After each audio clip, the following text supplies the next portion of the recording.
Welcome to Fly Nubian Money, where we help you master your mindset and maximize your money.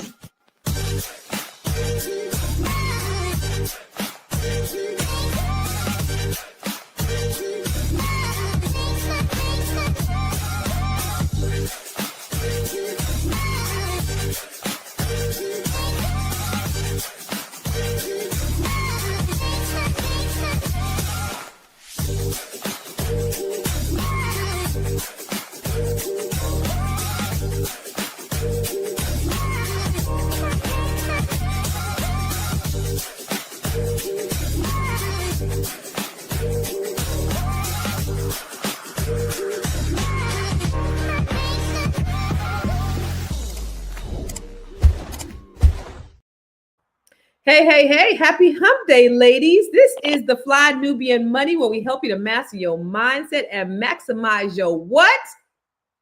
Come on, ladies. Oh, let's get it. Listen, we are going to have a pretty interesting show today, ladies. I know we've seen a little bit of it before we came on here. It's going to be a little spicy. Some Black women are openly admitting that they would rather have a rich man who cheats than a poor man who's loyal. Now, this opens up a candid discussion about dating priorities, financial expectations, and how money influences relationship choices in our community. This is going to be interesting, especially with high-valued women that we have, such as we have today. Dr. Felice, the B.Big Coach, is in the building. What's up, Dr. Felice? How you doing, mama? You're muted. I'm good. How about you? I'm good. I haven't seen you in a long time. It's good to see you, sweetheart. Good to see you. And then we have Miss Dr. SEW, Miss Sabrina Edmon-Williams. What's happening? We have all the right women in here to have this very, very discussion. I wish we had somebody ratchet up in here, though, to kind of, shake things up a little bit, so we can see the other perspective. Because I have a sneaking suspicion that we may all be on the same page when it comes to this, but I don't know. So let's go ahead and talk about the subject. Well, let's take a look at this video that kind of sparked this whole subject today. Would you rather have a rich man who cheats or a broke man that's faithful? A rich man who cheats. Go for it. A rich man that cheats. Rich nigga that cheat all day, easy, with my eyes closed. Your eyes gonna be closed because you're not gonna be looking. Don't give a fuck. No other bitch. Only worry about me. Rich nigga that cheat. Broke nigga that's faithful. I got the bag. Broke nigga that's faithful, baby. I can run it up, baby. A rich nigga that cheat. Because I'm probably gonna cheat too. I'm gonna get my get back. 9 times out of 10, if he cheating, I already know his cheating schedule, so I'm gonna cheat in between. A cheating schedule? Yeah. Niggas got cheating schedules. Oh, you gonna boss a broke nigga up? Yeah. I feel like we can always change that. Baby, just keep me put up. I don't give a fuck what you do. If you got the well, I think I know whether you agree with them or not. Let me ask you this. Do you know anybody that you could think of in your life or that you've ever run across that thinks like this? I'm gonna start with you, Dr. Felice. Do you know anybody that thinks like this? No, I don't have anybody in my circle who thinks like this. Not in your circle. Ain't nobody maybe some nieces twice removed or something? No, that's crazy. I don't. And it don't make sense because I could possibly see some of them could be like that, but they're not. Mm-hmm. But I don't know if I necessarily agree with it, but I understand where they're coming from with that. Okay, talk about it. Where are they coming from? Help me to understand. So this is what it is that marriage is hard. Right? Period. Out the gate, we need to stop having these fantasies about what marriage is. It is not Hallmark. Lifetime Movie Network might give you a more realistic view of what marriage is, but it is not Hallmark. It's work. And because it's work, because you're dealing with two individuals who have baggage, flaws, or imperfect, sometimes people would rather that their partner have money if they're going to do this kind of work. It's harder to do the work of marriage and deal with brokenness. So they're saying that if I'm going to have to work in this marriage, can we at least have some money? And so it makes you say it so intellectually. I don't know that that's what they're saying though, but you said it so eloquently. Can we at least have some money so that we're not dealing with the financial hardships of trying to make two individuals become one? And so that's where I kind of get it in that sense. This is the reason why you are the therapist, because you make dumb shit sound very eloquent, because this is some dumb shit that these girls are talking. This is dumb shit. But thank you for therapizing and trying to bring humanness to the conversation, because Dr. Sabrina, you look like you chomping at the bit. Do you know anybody that thinks like this? Well, I don't know anybody, but that does not mean they don't exist, because this younger generation thinks a lot differently than my generation. And that being said, I got to circle back to Dr. Felice. I don't even think these women are thinking about any work involved with the marriage. I don't care nothing about that. Because she's talking about marriage. These hoes ain't trying to get married. They're just looking for the bag. That's all they're looking for. I don't know about that one. And that's not what I heard. I mean, that's not what I heard. There may be some. She's humanizing them. These hoes is not thinking about getting married. There may be some somewhere down the line that's thinking about marriage, but that's not what I heard. Not with that clip. Maybe the next clip. Not with that. But can we also? And I know I'm the therapist, y'all. Go ahead. I love it. I respect it, and I thank you for that, because we need people like you to bring the humanity into the conversation. So, and I always try and cover people with some grace. They have grown up in a different time than we have. And I believe that my generation, and maybe the one after, has possibly dropped the ball with our younger people. Mm-hmm. It is our job to help them to instill values. Mm-hmm. It is our job to give them the love and the security so that they can grow up being able to walk and apply these values. This is a very materialistic stage that we live in. It is this generation that has created the concept of lifestyle, which is causing people to literally lose their lives so they can be rich. And so what does that mean? That means that when you grow up in a space and in a culture where it's always about the bag, it's about the bag. It's about, like, that's the thing. It's about the bag. Our worlds are so much bigger than the bag. Mm-hmm. And so when you grow up in that culture and that's who you are around, that is who you spend time with, that is all you saturate your senses with, this makes sense to me when they talk like this. So now, how do we help them to be able to see a bigger, more broader side of who they are and what it means to be in relationship and partnership with another human being? Okay, I can dig it. And again, I appreciate that, because it is, I think it's a reflection of society. I think it's a mix of broke bitch shit and the crack epidemic. I think there's too many crack hoes having babies, and they broke, and they come out thinking like this, because just the amount of development and personal accountability, and just the analytical brain not thinking about anything outside of just this money. And that's because you go back to that scarcity mindset. They've never had anything. They probably never even had love. So that, love is a fleeting thing. It's not even anything that they've experienced. So fuck love. Give me the bag, because they broke. And what an awesome responsibility, because these young ladies are probably the ages of our daughters. What an awesome responsibility for us as mothers to be able to have children that we can pour into, and we can, just kind of give them, just tools and emotional intelligence, and let them know that they're worth more than all these things, the material things. And I know that sometimes even my daughter gets caught up in looking at social media and, wanting the soft life and wanting all those things that they see because of this on social media, but they're not grounded in reality. And I do blame, I blame poverty. I blame white supremacy. I blame the government. I blame all of those things. I blame all those elements for us to be in this position of even having these conversations and for them to react in this way. So that's what I think. But to that point, Dr. Sabrina, do you think that social media influences these thoughts? I absolutely think it influences the thoughts. But here's the other side of that. I remember it wasn't too long ago, we went through an epidemic where you had Black women being diagnosed in mass with HIV. And, it's like I'm listening to these people say, I don't care. It doesn't matter. What about your health?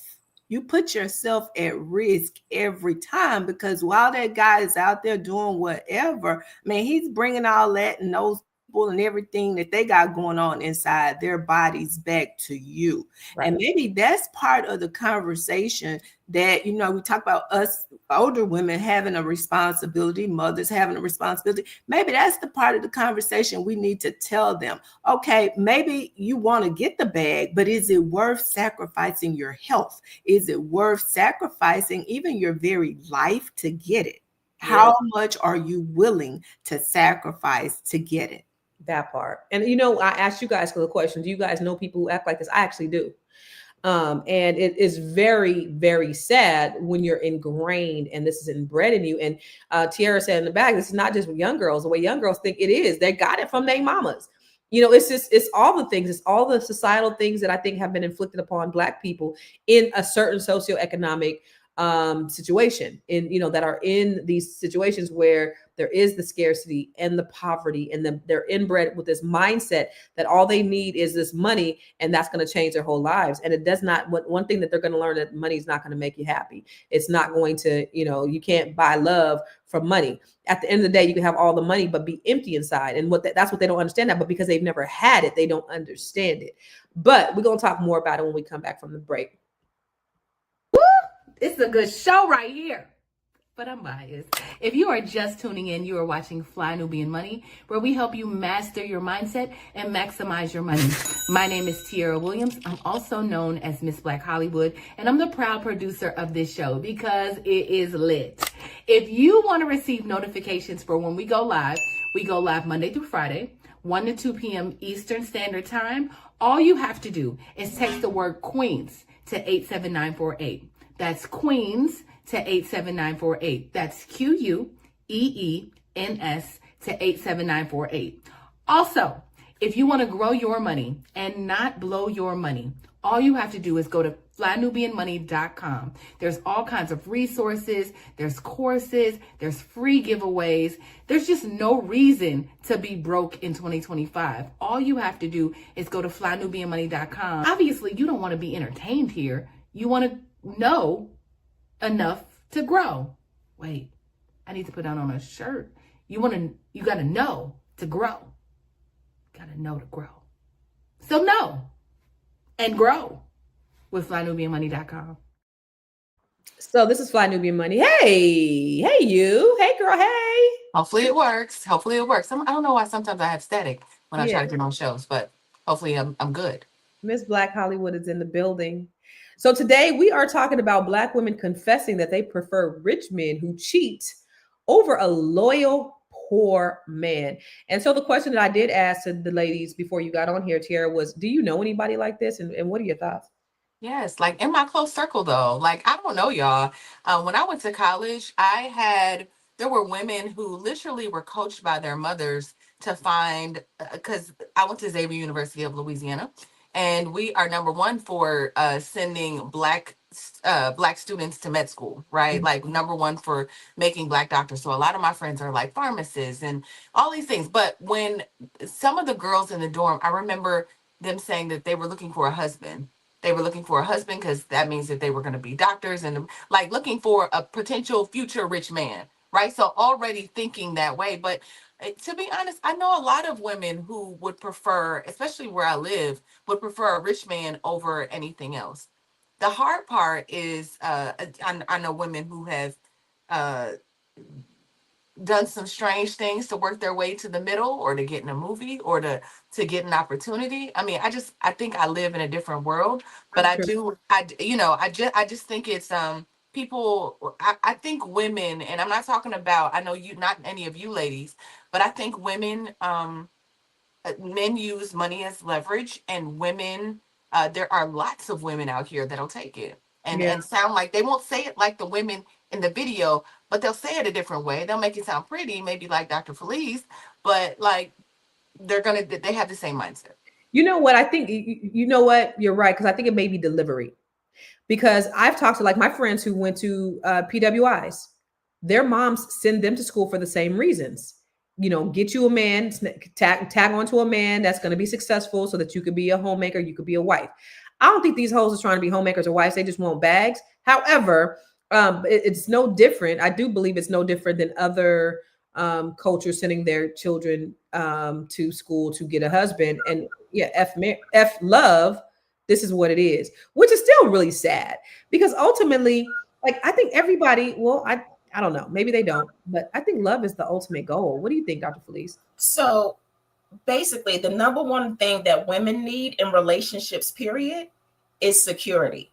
Yeah. And so the money is a form of security. And yes, we want the security of love too, but that's what the money symbolizes. That is number one for all women of all ethnicities is security. And then the one thing that I am going to stand in the gap for is that when Black people say or do something, it changes the whole narrative. But there's no culture that don't want their girls to marry somebody rich.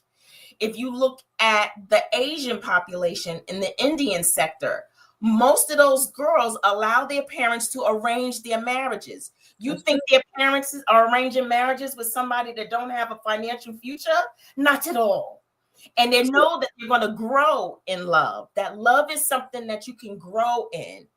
But they're not arranging marriages with men who don't have no money. And so it's just that when it comes to the Black side and a Black woman is able to say, I need the money of financial stability, we twist it on ourselves. And could that be the reason? Is love a Western concept though, Dr. Felice? Do you think love is a Western concept? Like falling in love, is that a Western concept? Yeah, I think that's a Western concept. I don't believe in falling in love. Like, I want to purposefully do something, whatever it is I'm going to do, I have choice. Okay. Mm-hmm. I think love is a choice. I choose to love you. I'm not falling in it. And I think that love changes when you're with a relationship. Things that don't matter to you in the beginning, I think love grows. I think it evolves. I think it adjusts. And so when you start in a marriage where you get to know that person and you don't have the poverty or any financial stuff to burden you with that, you are really, truly equal and able to know your partner and get to love them and grow with them without them being, I don't mean any harm. Like, I don't mean, and I'm not saying that how these girls came off. Like, I think you're onto something. Their tone, their aggressive or possibly assertiveness in the way they came out and said, I want somebody with money. But can we stop down and bring women who know and need that in themselves? Like, what is so wrong with a Black woman saying, I would like a partner who has money? And we don't say nothing about the poor white woman who is marrying for money. All those girls who go to a PWI, they go in looking for a man. Okay, well, I want to interject something because I heard something else. I didn't just hear, are you interested in, or would you prefer a rich man versus a poor man? That wasn't the question, and that's not what we're talking about. The question was specifically a rich man who cheats versus a poor man. That's true. Yeah. Let's bring it back. I have no problem, me personally. If I had a daughter, yes, I would want her to be looking for someone who brought something to the table because she's coming from a household, a family who's going to bring something to the table. But that's a very different conversation than saying when we put that extra qualifier on there that he's going to cheat because he is rich. That's not necessarily the case. Nor is it the case that a person, just because they are quote unquote poor, and I don't know how we're defining poor. I think maybe a video we're going to get to later talks a little bit more about that. But our poor men are not loyal. So that's the truth. We're talking about kind of two different things as far as I'm concerned. I don't think there's a problem with someone espousing to or wanting to have someone who brings something to the table. Nothing is wrong with that. But when you start talking about, and you specifically say, I'm okay with this person cheating and being unfaithful to me simply because he brings something to the table. I think there's something wrong with that. Let me just say this. Can I just interject? Because I want to jump in too. I got to interject real quick. So for the most part, right, people cheat. They don't necessarily cheat in the beginning, right? Like, that's something that they kind of go into. So I hear what you're saying, and I think we're looking at it too literal. In the fact that, I think because we got women right now who are choosing to stay with cheating husbands, whether they got money or not. And that's something that women just do. Their men cheat and they stay. Now, on the other end, when she cheat, he out. But it's something that women do. They for the most part, women stay. Look at Hillary Clinton. Biggest cheating thing on the planet, went international. That woman stayed and she had the money to leave. So I'm just saying, even if you throw cheating in the thing, I'm thinking that they're saying, regardless, if he cheat, don't cheat, I would like for him to have some money. That's where I'm standing with them. What you say, Miss Black Hollywood? Well, I was having a conversation with one of my, she's not a friend, but it was a Nigerian girl. And we were having a conversation about culture. And she was saying, yes, like the men cheat. Like you expect, and especially in an African culture, if you have a husband and he either has wives or you expect him to have other girlfriends or other wives. But that doesn't mean that as long as he can take care of you and take care of what's going on in your house, doesn't really matter. Like she was just like, I mean, even the concept of cheating and leaving and just being like, I'm out of here because you cheated. So you're gonna mess up the whole household, the kids, all of that because a man cheated. Like the way she saw sex and the way that we, I think, as women see sex was totally different. You expect a man to, because that's what supposedly that's what she said. That's what men do. They gonna cheat, but that doesn't even necessarily mean he doesn't love you. That doesn't mean that he doesn't care about you. That doesn't mean anything because men don't necessarily equate love to sex. And so it's an interesting conversation when you start to really like think about what they're saying. Like, okay, he's gonna go out and step out, but as long as I'm taken care of, that's what I heard when I was listening to the girls. That same mindset. I didn't hear that. I heard that they didn't care about themselves, their bodies, anything else but getting money. That's what it sounded like to me. I will say, like from a marriage perspective, like cheating was not that wasn't the thing. Like that's not the total deal breaker unless you're like a serial cheater, you just out there cheating. But if something happened, like I think that's something that people can recover from if they choose to recover from it. But the problem is, you out there doing something that's totally different and you don't give a damn about me. And okay, but you got money and I'm kept because I got this money. Unless we're both cheating. Like one of the girls did say, like, we're going to have a schedule. You cheat, I cheat. Hey, we both cheating. You got the money and, we just going to live this great life and it be what it be. But it's not going to be just you cheating. It's we cheating. We speaking French up in this mug. I mean, that's how we doing it. Whatever you do, we do. But anyway, there's another video I want to take a look at so that we can further this conversation. The broke ones come with cheating. The rich ones come with cheating. I'd rather my man cheat on me while I'm up in the penthouse and I'm taken care of so I can go use his Amex in the morning and dry my eyes with a Chanel towel than to be like, you stole little crab legs on the food stamp card. That's not.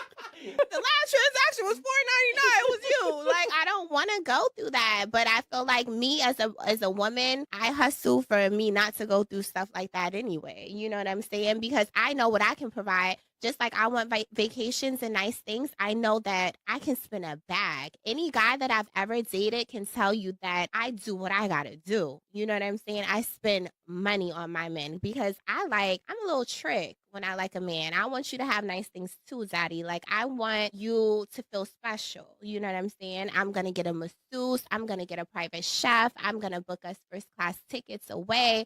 But I'm going to reciprocate the energy you give to me. Absolutely. You know what I'm saying? I'm not going to do that to someone that, is not doing much for me. So I don't go for men that ask me, what do I bring to the table when I'm clearly the table? What am I going to bring? I'm the table. So from you like that, Dr. Felice? I just think these conversations are way too materialistic for me. Like going and spending his money and driving his car. That's cringy. That's just cringy. I don't like it. But go ahead. What do you think? But we you know me. I'm just like, this is how they grow up. Social media dictates their values. So unless you're going to do a crusade to get rid of social media, which I will join, because as a mental health therapist, I know the danger that social media does for these minds. And so if you want to start a crusade to get rid of social media, please sign me up, because social media is their value system. Social media is where they get their ideas. Social media is why a lot of them are mentally unhealthy. Like, it is a catalyst for all of these things. And then we judge them. So either we're going to go out in these fields and recreate and tell people how to really love themselves and to give them and to be able to identify values by which but these are their values. And then I'm going to judge them for it. But I was okay with her because she said, I am the table. I just want the man to have a couple of chairs that he can put around it. So she wasn't saying that she couldn't do for herself. She just wanted an equal partner because she didn't want to have to fight for a crab leg. So I was like, okay, I get it. Like, I don't want to judge people for a lot of things that this is how they are. And this is what they grew up with, and they don't know any better. So then it is up to us. So like, we got to keep having this dialogue. Come see one of us to learn to identify values. I just like, if I'm sitting and I'm talking to women who talk like this, I could not engage in this conversation. There's no way I could engage in it. I have nothing to add or to contribute to anything that you're talking about, because I can't even relate. It's just like, it again, this is broke bitch conversation. This is for broke people who ain't never had nothing. So these are the things that you talk about because you've never had anything. And so you put so much emphasis on these material things. And it's like, it's just tacky. It's tacky to me. But Dr. Sabrina, what do you think? Well, can I just say one more thing? And I'm gonna be quiet. No, go ahead. No, speak, baby, speak. A dude came up to them and asked them a question, and they answered it. They was on those girls around that couch. This was a topic, and they're talking about it. I'm going to give them some credit into thinking that they not in there, and maybe they are. They're having these conversations with their girlfriends. But think about it. Like, real people of wealth, they don't go around bragging about their stuff. Exactly.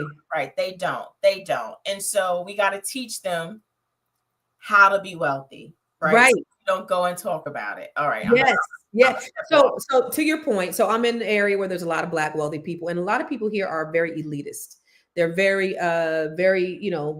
first thing they ask is, where do you live? What do you do? Those are two things. When you come here, what do you do? Where do you live? And so the first couple of years, I'm like, I'm just chilling. I ain't say nothing because I was just chilling. I was chilling for 2 years. I'm just chilling. Where do you live? They want to know that they want to qualify you based upon what you have. So I would get invited to certain things, and people will be like, oh, it's going to be a lot of movers and shakers here. I'm like, okay, they going to give me some money. Like, I don't give a damn. I've been getting money for the last 20 years. I don't care about what they doing or their money. That makes me no difference unless I'm in some way benefiting. So even in these areas where you have even more elitist Black people, they're still just trying to have this conversation because everybody want to get money, because everybody comes from this lack and scarcity that when they finally do get money, that's what all they want to talk about. And that's, for me, is cringy. But that's what they do, and I don't like it. That's just not, that ain't where I'm hanging out at. Okay, this is what I don't like. I just don't like the way they talk. I don't know. It's like, if it's for me, I just think that, I just need money. I hate the way it's the energy, right? Like, I can understand the women, but they sound, it's just the irritating, vibe, right? Like, yes, a little bit. So it's just like us having a conversation about it and saying, like, listen, I want a man to come to the table and bring something with him. Don't bring broken legs and 15 kids to stand around my table. Like, there's certain things that I think are appropriate. There's certain things I think when getting into a situation or a relationship with somebody, it's appropriate to have standards, right? And I also believe that, I'm not, again, like Dr. Felice, I understand what these young ladies are saying, and I think maybe we should just run the video again so we can listen to what they say again, even though, we have other videos. Yeah, even though we have other videos, because we keep going back to that particular video. I'm like, well, let's listen again, because everybody hears something else. But I hear women just saying, listen, if I got to go through it, like Dr. Felice said, if I got to go through this with you and it's going to be hard, I don't want to struggle with you. Let me You tell know you. what I mean? I dated a broke man before for love. But he had that every good. time He it probably was was a on a no- he probably was on an air mattress, but he had that good, didn't he? No. Well, you know, no, what happened, Constance. But I dated him. But what was the most annoying is when we would get somewhere, we would go to a restaurant, and he'd be like, all right, so the bill, yeah. So what did we get again? What is it like? I didn't like that. I didn't like us having to count. Okay, so we went half. So like, just give me $7.25 back. I'd be like, one day. But when you went home, he broke that back out. That's why you tolerated that shit, because he broke that back. He broke that back. He broke that back when you got home, though. That's why you tolerated it. And the thing was, he was not. It was for love, right? It was for love. But I was like, I love him, and he was loyal. He did not cheat on me. But we used to count pennies, and I really hated that shit. I'm not gonna lie to you. I was like, this feels so petty and so broke and so poverty stricken. Well, I don't want to live in poverty. If you over 30 and you still doing that, then kill yourself. He still do it to this day to that same person. Like I remember I seen him not too long ago, and he was like, yeah, I came down, but I don't really know if I'm being afford to go. I was like, oh, it's so nice to see you. I never mind. It's not attractive. Can we just be honest and say that? Like, it's not that. If we got a penny pinch and you looking, it's just a mindset, I think. And but so, see, that's the thing about it is that's okay when you're in your 20s. Like, if my daughter went out with somebody like that, like y'all still young, y'all trying to figure it out. That's one thing, and you can't blame the young man for that because he's still trying to figure out his life. But when you get to a certain age and you in your 30s and you in your 40s and you over here trying to divide the one and add the two and all that stuff on the receipt, yeah, that's just no, absolutely not. But he had that good. That's the only reason why you tolerate that shit, Tiara. You can't tell me nothing different. Let's watch the video again. So I got the question, y'all. Do you prefer a millionaire cheater or a loyal broke guy? And here's my answer to this. It depends on what that woman values. At this point in my life, I want a man that has integrity, that has a good character, that lives by a certain moral code. I would rather him be broke than to be somebody who's a millionaire, disrespecting me, cheating on me, and not really giving me what I desire or what I need from a relationship just because he can provide a certain lifestyle. Absolutely not. I want to be respected, and I want to be in a situation where I respect that man. And a lot of times we look at lifestyle and money as in, oh, we have it all. No, you don't have it all if you ain't got no peace. You don't have it all if you're not being respected by your partner. And a lot of us are bypassing really good dudes, really solid guys that will treat you right, that will honor you, that will respect you. And you go for these guys that have no good intentions for you at all. You will just be one of many. And you're like, okay, well, I'd rather have that because I got money. That's not going to keep you warm at night, sis. I'm sorry. I ain't got nothing to add to that. Dr. Sabrina, what you think? Well, I mean, I think she has a very valid point. At the end of the day, we are all individual. And what works for me may not work for the next person. What I would prefer may not be what the next person prefers. But the other side of that is we evolve as we get older. Most of us do anyway. So what was exciting to me when I'm in my 20s may not be so exciting or may not be a priority for me when I'm in my 30s. Something came across my feed earlier. I don't know if it was today or earlier in the week. It was a clip about Neo, the singer. Mm-hmm. And of course, most of you guys probably already know that he and his wife were divorced because he chose to, engage with several. He said he couldn't be faithful to one woman. So I think now he's in a relationship with 4 mm-hmm. or something like that. So, I mean, in that case, it did not work for his wife, but obviously those women that are in a relationship with him don't really care. And it was funny because, and I don't know that it's true, but according to what I was reading, they were saying there was certain specifications, certain rules in place, things that he could do in the relationship, but they were forbidden. If they did these things, then they had to pay a fee or a fine for breaking the quote unquote rules, which is hilarious to me. And it often makes me wonder, it's like, why do we have to have these conversations as women? Why aren't the men sitting around having these type conversations? Like, man, do you want a woman that cheats on you, or do you want one that's gonna rub your feet at night, you know, and could have your meal on the table when you get home? What do you want? Right. This is crazy to me. No, I think that is so true. And it goes back to, women, well, first of all, polygamy has been around since the beginning of time. So, men have a lot of time, and in patriarchal societies have been, been polygamous. There have been, and then there's some matriarchal societies where women have been, the benefactors of polygamy. So there's been that. But I do think, Boyce and I was having a conversation. I'll share this a little bit earlier on the other podcast, but Boyce and I were having this conversation about the dynamic of the Black family, Black community. And it's, stemmed from like systematic racism and mass incarceration. Because what happened is the dynamic of relationships in the Black community has shifted dramatically. The ecosystem of our relationships have shifted because of the fact that our Black men are no longer available, a lot of them being mass incarcerated. And so now you have, where you have the 9 women to 1 man, you have this whole imbalance. And so what it's done is it's shifted the dynamic of how Black men show up on more feminine. What do you bring to the table, sis? Instead of, them building the table and acting within their masculinity, chasing women, courting women, because the art of the court is lost. Men just aren't doing that anymore because they don't have to, because women aren't setting the standard, because there's a scarcity mindset about them not being able to have a man. And, they only getting a piece of a man in this. If you can get a piece of my love, is waiting for you. These women are taking a piece of these men's love, and they're living just to get a piece of that. And I'm telling you, the only piece I want is looking out in my backyard and seeing these deer run around and watching these trees. I would be by myself before I took a piece of a man. The piece that I got in my life right now is worth way more than a piece of some raggedy ass ninja. For real. But the problem is, the dynamics has really changed in our community, and we don't have a lot of options that a lot of other people have in other communities, and therefore we settle. And that's the unfortunate part. What do you guys think? Dr. Felice, any commentary on that? I think you said it all. I mean, it's true. We don't have the same opportunities, tangibly that most people have. Our mindset and values, I don't know what happened. Like before, when I was growing up, you could say certain things that Black men and Black women wouldn't do. And we could stand on it proud.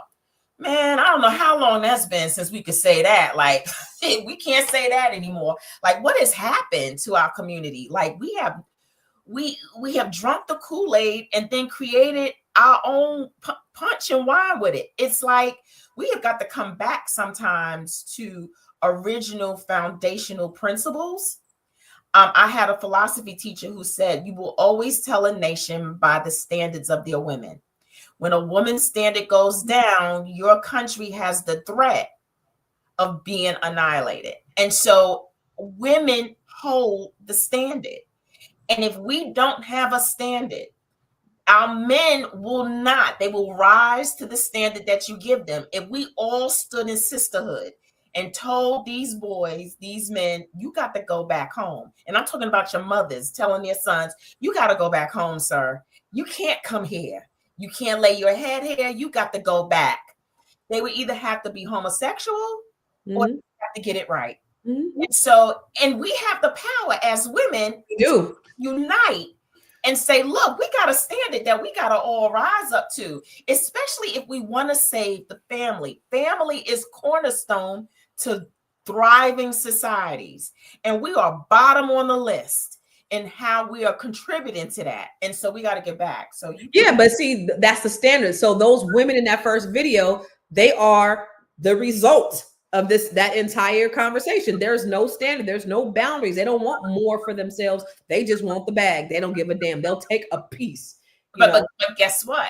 The standard gets lower because somebody in our ancestry dropped the ball. And so what do certain cultures say? They say, you always tell the story.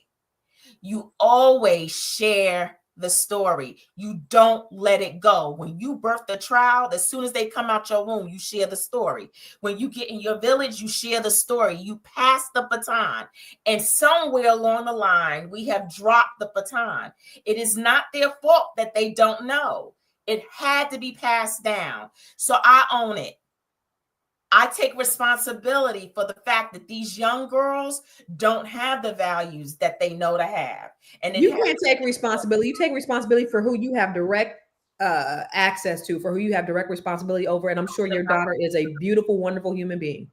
She is. But you know, y'all know me. It's not enough that me and mine has. It's not enough. I don't live in an isolated island. I belong to community. And so, yes, I will do all that I can to make sure that my legacy has, but I'll also teach my legacy to give back. That Amen. It's not enough that we have. Because first of all, if it's just us who has, then you coming for mine. No. I don't want you coming for mine. So I'm going to teach you how do you have yours so you can stay in your spot, but we all come to the table equally. And so, yes, that's what I mean by I dropped the ball too, because there is so much more that I can be doing to make sure that these young girls do have an idea about what a standard looks like and have the courage. You don't got that kind of power. The social media got all the power. You just said it. We're gonna ban social media. We're gonna march. Tiara. I hate this. I don't know why this acts like this, but I'm gonna just say this. I'm gonna throw this in there and I'm gonna go back mute. I blame rap music. I blame if you want to, Dr. Felice, if you want to help become a rapper, leave therapy and become a rapper and rap about other things. Because right now the vibe is that everything is about the bag in rap music.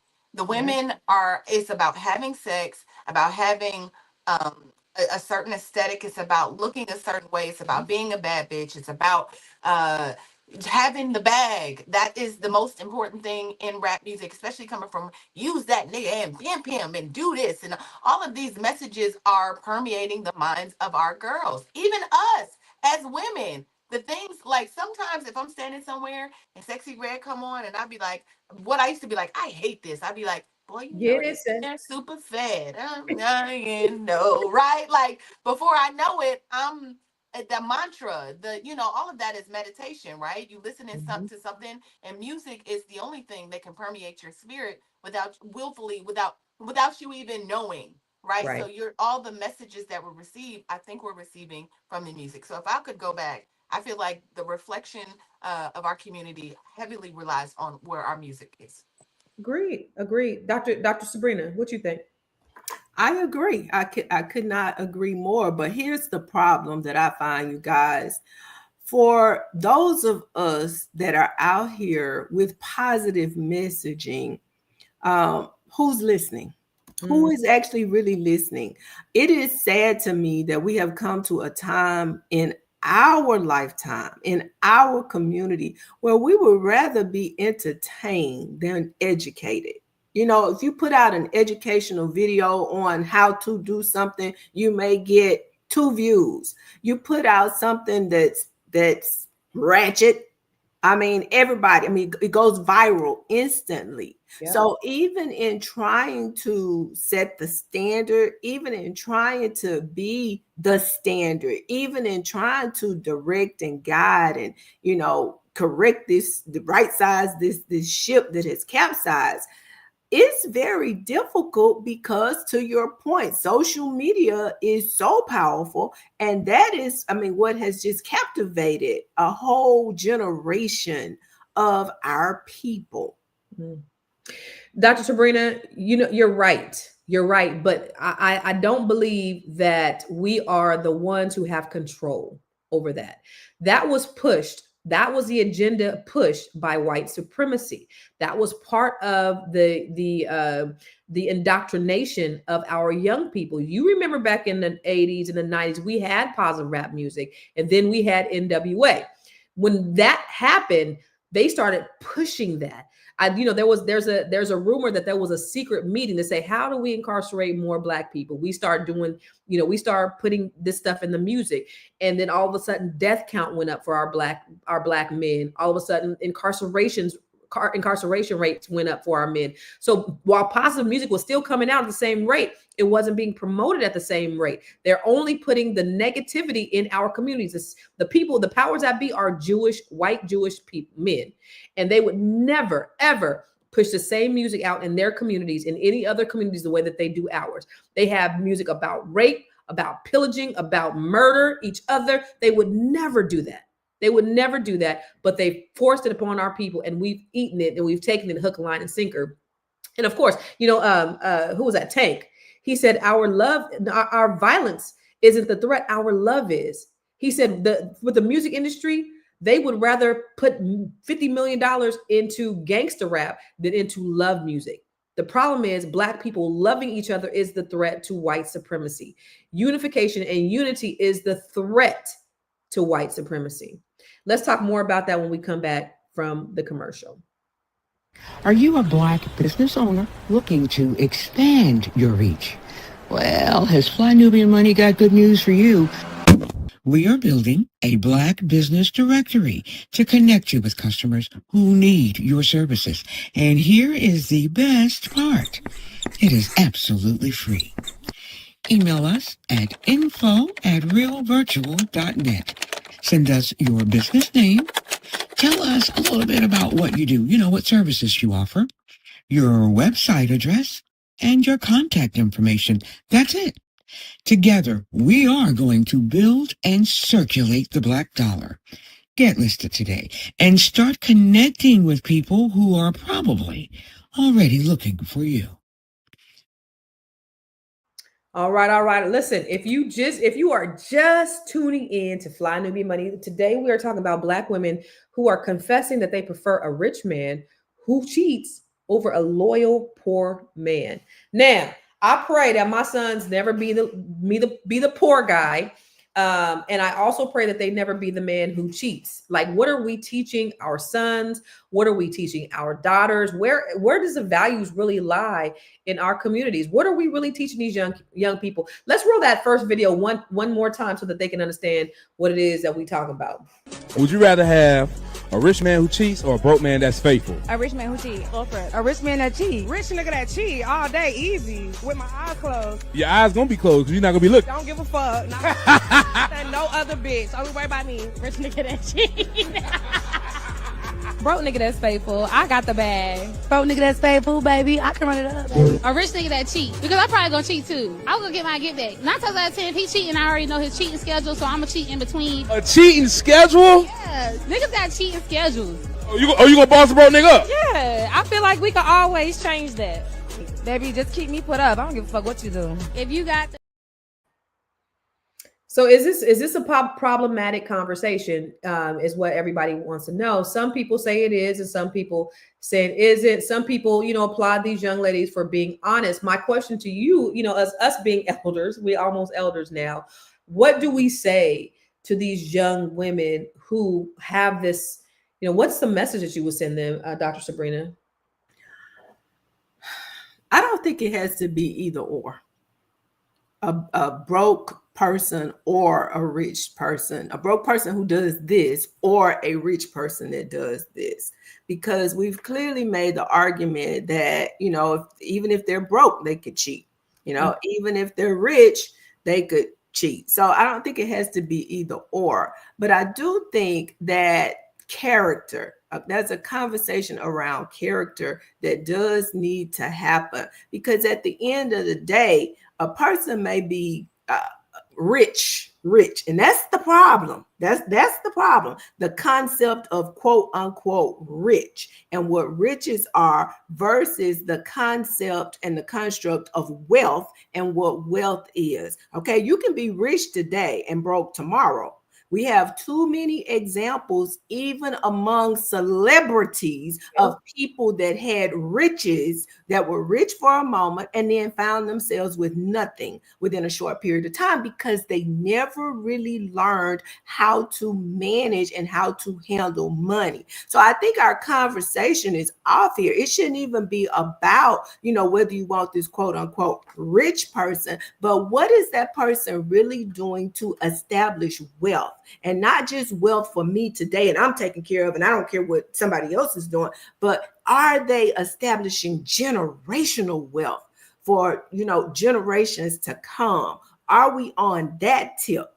And I think, again, we got to have a real frank conversation with these young folks about the difference between all this flashy bling and what's rich and what's real. Wealth is real. Because that could certainly be temporary. Trying to get that money is only temporary. And I think that's another problem within our community. We have this microwave mentality on everything, trying to get rich quick on these, on everything, this fast money.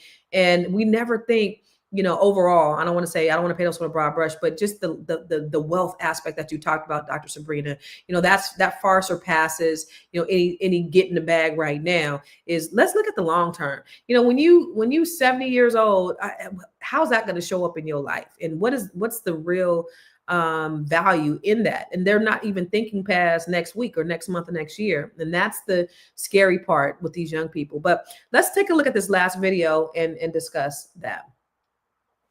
Would you just explain something real quick?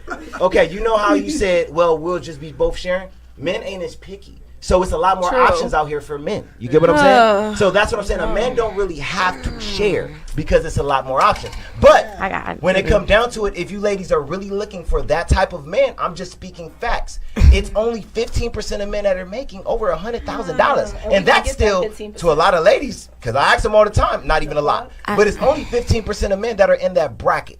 So once you go outside of that bracket and go under, that's 85% of men. So I'm just asking a logical question. So what's your advice for a woman who has established herself or has worked hard? And I know that currency for women and men are different, where your all's money is your all's kind of currency with us versus our like nurturing or whatever. That's our currency to y'all. What is your advice for a woman who has like worked her way to a point where she feels like I'm an established woman with a name for myself and I want an established man, and specifically black men where that's an even smaller percentage? What is your advice for that woman too? Like, because I'm under the impression that when you work on yourself and you just focus on yourself, that man just comes. Like, that's what I'm under the impression of. And if he ain't here, then I need not to look at the bus driver. Like, I would say instead of looking focusing on the money and focusing on the situation of a bus driver, a truck driver, focus on someone who you can work with. Focus on, okay, I may be making 15, 20K more than this man, but when we come together, we could build a great family. An empire. But if you feel like you're the empire and then you just have like this worker who's your man, in that dynamic, it's not going to be he's the king of your castle. It'll be that he's working for you. So it's like, and I know men, like, y'all have this pride where if you're a bus driver and you know your woman's worthy of getting somebody better than you, y'all take that out on her. And that is, like, it hurts. The only thing that I'm especially she ain't telling no lies. I mean, what do you think, Miss Black Hollywood? What do you think of the video? It's so interesting that there's like these women sitting around this one man. I think there was other men there, but I couldn't really see. But sometimes I feel like that's a representation of what they make us believe is available, right?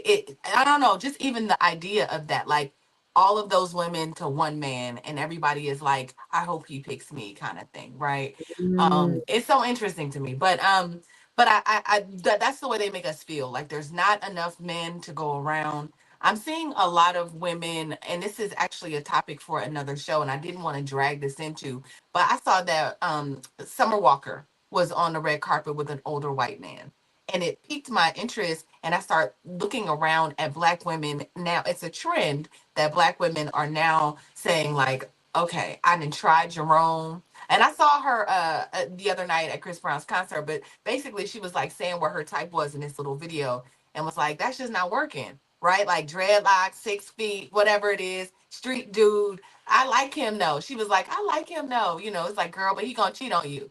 You know, and it just made me think about and seeing her on the red carpet with this white man and saying, like, I tried it. Black man, I tried to do this with y'all, but I just would rather just be a older white man cotton candy on a red carpet and this be my boo now, because now I'm gonna be put up and I'm gonna be you know, taken care of, as opposed to being dragged and having children by some, you know, by somebody that's gonna drag me through the mud. So if this was me talking to Lauren, I would just say, I don't want Lauren to be with a man that's gonna be counting pennies. I don't want that. I don't want that. But I also have seen women stay with men. Again, I live in Hollywood. So I remember, hopefully she don't get mad for me telling, but I remember when Tori Hart, Kevin Hart's wife, I did a radio show after she had gotten recently divorced from Kevin Hart, or they were going through the separation. It was a long time ago, y'all.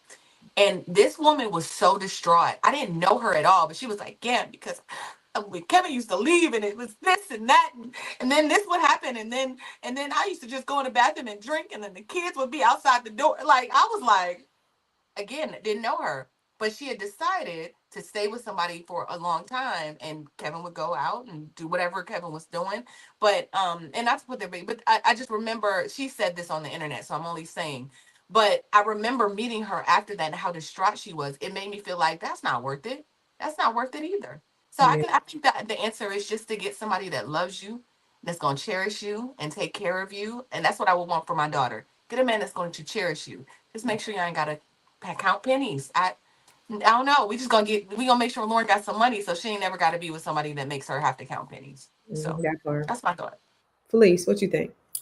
I would like to tell these women to learn how to build their identities outside of relationship.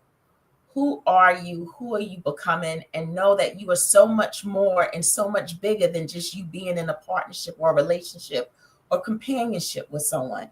So developing your identity outside of that, learning how to date and love yourself so that you can identify real love when it presents itself. And you'll be surprised of what that looks like and what it's shaped in. It may not come in the dollar figure that you think it should be, but it will have all the potential to do that and more. And so I would first start there and building their identities outside of a relationship, and knowing and working on your mindset that you can, instead of the bag, abundance, that you can have abundance and respect, and that you don't have to tolerate betrayal. And so I would go along those lines. Good stuff. What about you, Dr. Sabrina? What do you think about that video? So I'm going to approach it from the other angle, where the gentleman was saying that, you know, there are only 15% of the men are making 6 figures or greater. So with that being said, and with that, you know, that thought in mind, and we know that the selection pool is smaller. I think you talked about that earlier, Constance. So there's more competition then for these people that these women are looking for, the rich guy. Everybody's looking for the rich guy. My question is, what are you doing to make yourself stand out? You know, why would he choose you? Whether you're going to be the person that tolerates his foolishness or whatever, why would he choose you? That part. Like all the things, who said that? I think it was, I don't know, it was Tyler Perry or somebody on Tyler Perry. They were saying, you know, all the things that you're saying that you want in a man, do you also have those things? Do you have, you know, you're asking for the things that you don't even have desire or can acquire or anything like that, but you want somebody else to have it. And also Kevin Samuels talks about that too. You want a man that makes $300,000 and, you know, and he's fit and he got all of these things and, you know, you ain't even taking care of yourself. And so that's really valid. I just say, you know, one thing for me is, you know, when I first got out of my marriage, like I really wanted to be in a relationship because that's all I knew. That's all I knew, because I had been with my ex since I was 15. So the thing is, go straight from this because you want to be with somebody. The desire is, I want to be in a relationship. And the longer that I was single, doesn't mean that I don't desire having a companion, but I got to know myself. And I think for these young people, first of all, don't get married before your prefrontal cortex is developed. You got to really understand yourself. But that's the thing, whether you're, you know, you're older or you're younger, really understanding who you are understanding your value, build yourself up to where you can depend on yourself. So when you do have something, you can bring it to the table so they can't even question whatever, your value or your worth. But it doesn't have to necessarily be monetary, because again, a successful man, like a very successful man, he don't give a damn if his woman is working at McDonald's or she is the CEO of Microsoft. He doesn't care, because he knows what he brings and he knows what he values. He wants somebody who's going to be his helpmate. He wants somebody that's going to rub his rusty, dusty feet at night. He wants somebody that's going to do the F's, F them and feed them and all those things as well. So, we gotta know as women, I think our roles and what we should be doing. I had a friend who was married, and she was like, he didn't appreciate me because I had him on red carpets and I had him in Balenciagas. I'm like, but did you rub his back? Like, he doesn't care about him being on red carpets and this celebrity. Men don't, a lot of people, unless you chase that type of thing, they want basic companionship. They don't care about none of that other stuff. And that's where we have to really put our values in. Unfortunately, social media has had us so effed up that the value is placed on the things rather than the person. And that's the really unfortunate part about it. But let's look at some stats, and then we're going to go to our final thoughts. The 2023 Credit Karma survey found that 65% of women rank financial stability as more important than physical attraction in a partner. Pew Research reports that 71% of Black women are single, and many cite financial stress as a major barrier to healthy relationships. Okay. Divorce statistics show that money issues are the number 2 reason for divorce, second only to infidelity. Black women have the fastest growing rate of entrepreneurship in the U.S., yet they are still underpaid compared to both men and white women, which shapes expectations around choosing financially secure partners. I will tell you, like, all my friends in California, they all have men who, I don't want to say that. I don't say that out loud, but they all do a lot better than their men. I don't know. It's just what it is. Have you found that, Tara? Well, I live in Hollywood, so yeah. I mean, I'm around a whole lot of men who are in pursuit of a career that is it's like trying to get in the NBA, I think. Like they're just, so they might need to be on your couch, or you'd be like, oh, you can't pay for dinner. Got it. Oh, okay. Got it. Got it. So Baby, it we has been my striving. experience, yes. We striving together, baby. We're gonna get this together. Do you? I know you're from the South, Sabrina, but do you find that women are more? What's the? I guess the dynamic of relationships where you're from. Well, it depends on who you ask. There are some that are struggling. The women, there are some men that are struggling, and in some instances, both of them are struggling. In some instances, both are doing well. So I guess it really just depends on who you ask. And I want to say this kind of as my closing thoughts while I have the camera. We're in a different place as a society. Our mindset is really, really focused on getting things. And at the end of the day, I want to remind each of us, I don't have a problem with any of us getting our bag or doing well, but I challenge us to be decent human beings, be better people. I think we need to spend some time working on self, no matter what it is that you are in pursuit of. Because at the end of the day, you very well could find yourself, even if you find that rich man that has the bag, you may find yourself by yourself. So I want to just encourage all of us, let's spend some time working on self so that we are truly, truly putting out positive energy in this very negative world. And with that being said, I am Dr. Sabrina Edmon-Williams, educator, author, and investor, opening minds, closing contracts. I am so noted, and I am so delighted and excited to be here on Fly Nubian Money podcast with these beautiful, beautiful queens. I am a life and legacy planning strategist. If you need help with your estate planning, October is National Estate Planning Awareness Month. Please don't hesitate to reach out to me. I'm at I Am So Noted across all platforms. That's IAMSEWNOTED. Thanks, ladies. Yo, that was good. So for you, Tiara, at the end of the day, what do you believe matters the most for a lasting relationship? Would it be love, loyalty, or legacy? Ooh, love, loyalty, or legacy. I just say a little bit of all of it, right? Love, loyalty, and legacy. I want all of that. I want to experience all of that. But I'll just say this. I lost a sister friend last year, and it really snapped me back into reality that these are the days of our lives. And these are the days of our lives. Like, we get a certain amount of time on this earth to live. And I don't know if I would give my life over, your life over to something that doesn't matter for a piece of paper. I'm not giving you, that's going to feel like prostitution. That's going to feel like I robbed God. That's going to feel like all of the things. So I think for me personally, I know it's cute and all of that. And I definitely don't, I understand what these young ladies are saying, but at the end of the day, that would feel like prostitution for me. It would feel like, especially if it wasn't right in my soul, if it wasn't well in my soul, if God didn't say, this is what I'm sending you, then that it's a no for me.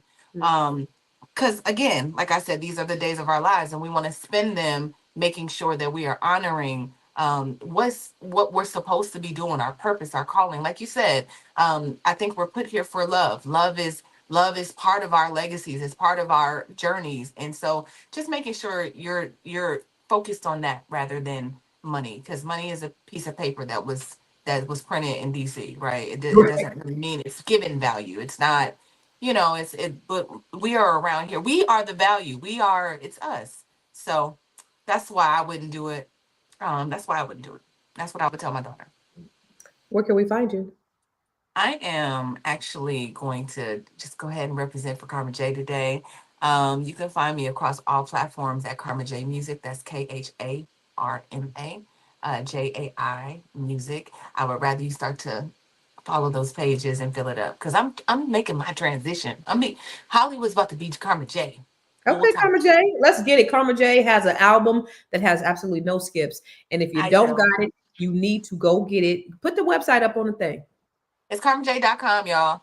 KarmaJ.com. Karma, KHARMAJAI.com. Y'all get this album. I'm telling you, it has no skips.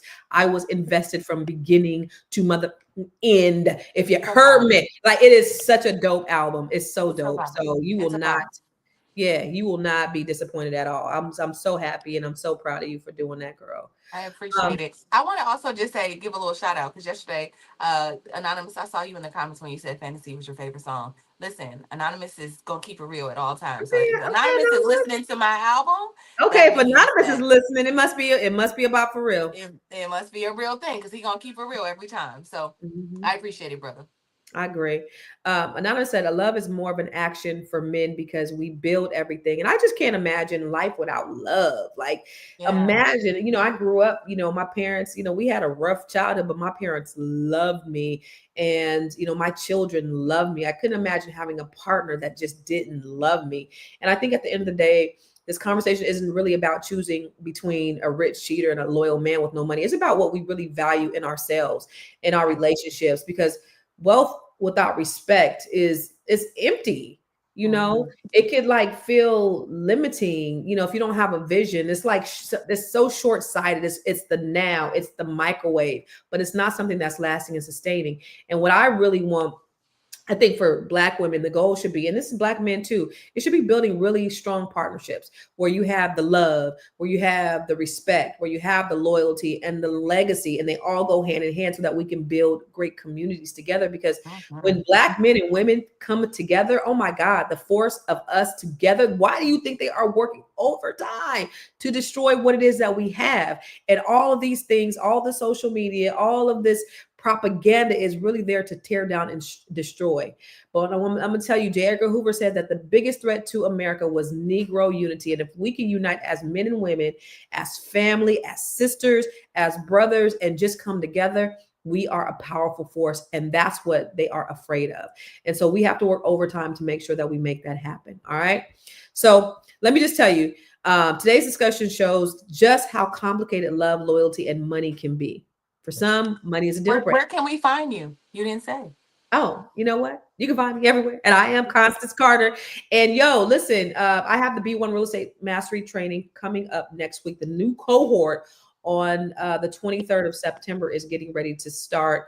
I just did a great training last week. And last night I did something with Dr. Boyce's real estate school. On Friday, we're bringing, so I did a video. Well, you know, when I was at ABC, I did, inside we had a breakout and I was talking about how don't buy a house with your spouse. Yep. So that video did like millions. So it went viral on all of my pages. But then this guy, I forget his name, Melanin King or something like that. He posted it like 2 days ago. He got like 3 million views on that video. Like, it's like going crazy. And it's like basic shit that I've been doing for years, right? Which I had no idea. So Boyce and I talked over the weekend. We're going to do a training, a don't buy a house with your spouse master training on Friday. I don't know the URL or anything like that, but you can text the word Queens or Constance to 87948. And if you text that, you'll get a link of the training of how you can sign up for the training. It's on Friday, but I'm going to give you the blueprint of how to do the whole strategy of not buying a house with your spouse so that you can build more together so that you can build the empire together. It's not to separate y'all to say, because somebody told me, Constance, you trying to put the devil in my marriage. No, it says let's build together so that we can build an empire together. And that's what I want for Black people too, is to get wealth through real estate together, build our legacies, our families, our businesses, and all the other things. So thank you for that. I appreciate that. Killing it. But I do want to talk about today's discussion because it shows how complicated love, loyalty, and money can be. And for some, money is a deal breaker. For others, loyalty means more than financial security. And at the end of the day, every woman has to decide what she values more and what she's willing to live with. But one thing is clear, y'all. When you build your own financial stability, you don't have to choose between loyalty and wealth. You can demand both. And here at Fly Nubian Money, we are committed to helping you master your mindset and maximize your what? Your money. So that love becomes a choice and not a financial survival strategy. Ooh, that was good shit right there. I'll be writing some days. Go ahead. Drop the mic. Yes, thank you, Tierra, for that. So listen, you guys, we're going to see you. We see you every day, 11 a.m. Eastern, 1 p.m. Pacific. 10 a.m. Eastern. Yes. 1 p.m. No, not 10 a.m. Eastern. 1 p.m. Eastern. 10 a.m. Pacific. So we'll see you every day. We see you tomorrow. Same bat time, same bat channel. Dr. Sabrina, you going to be here tomorrow? No. Okay. So it was so lovely seeing you today. I love seeing your face. I love seeing your face. Miss Tierra, I'll see you tomorrow. Indeed. Same bat time, same bat channel. Peace.